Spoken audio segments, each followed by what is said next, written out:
at design thinking workshops in 8 steps. And I promise you your next project in this is loads of fun. So the goal of design thinking workshop is to spark new ideas, foster creativity and innovation by allowing the user to collaborate on activities with you and the other user. So understand, to be clear on what the objective for the workshop are and what you're trying to achieve. Find a location that has lots of room. Multiple tables is great, with ample seating at each table, and then people can be broken into groups. Have all the necessary materials. Like I said, sticky notes are really helpful. Scissors, like if you have anything that kind of represents a wireframe in an actual form, things like that are great to have available. So then we prepare the space by adding inspirational materials, background music, relevant quotes. So you want to make people, it's looking like a cozy party and everyone's going to have loads of fun.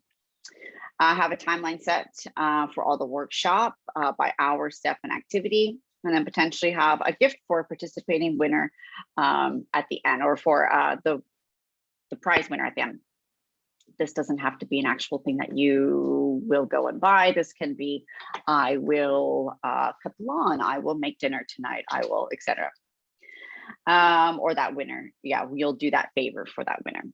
So start off by welcoming everyone. Introduce the objectives for the challenges. So how can we, for example, how can we improve an experience for a website? How can we make it easier for people to use an app? So the purpose of demonstrating, let's use a hypothetical example of creating a parking app for a large facility.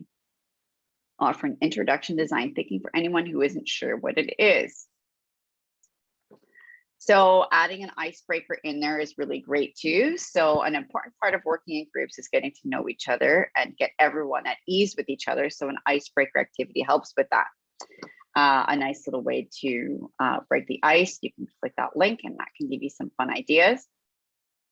So an empathy map, explain why it's important to understand the user. As an activity, have the participants play the role of the user and ask them to describe their parking experience at a faculty. Let's just say, for instance, Mohawk. Are they satisfied with the experience? Do they wish it was different? Are they daunted to the point of looking for alternatives to use the service? An idea could be that groups prepare a, quote, empathy map. Have someone from each table share their feelings.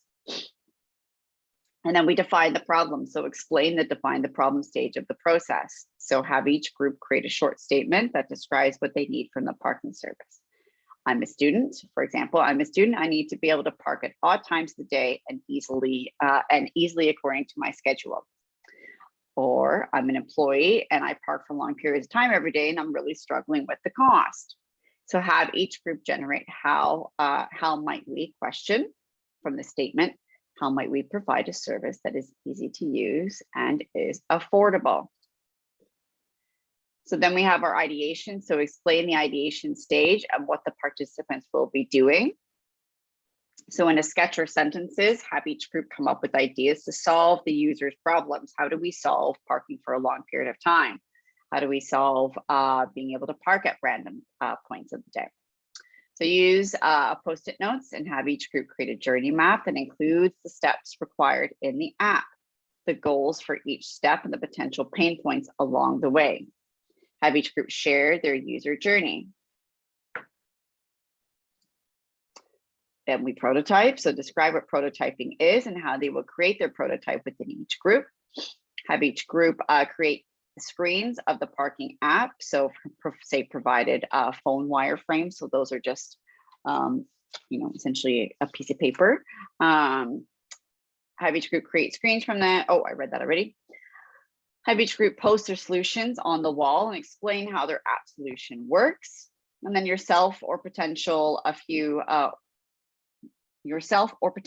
people not part of the session will decide which the group's prototype is the winner. So which one addressed the issues the best, or solve the issues the best.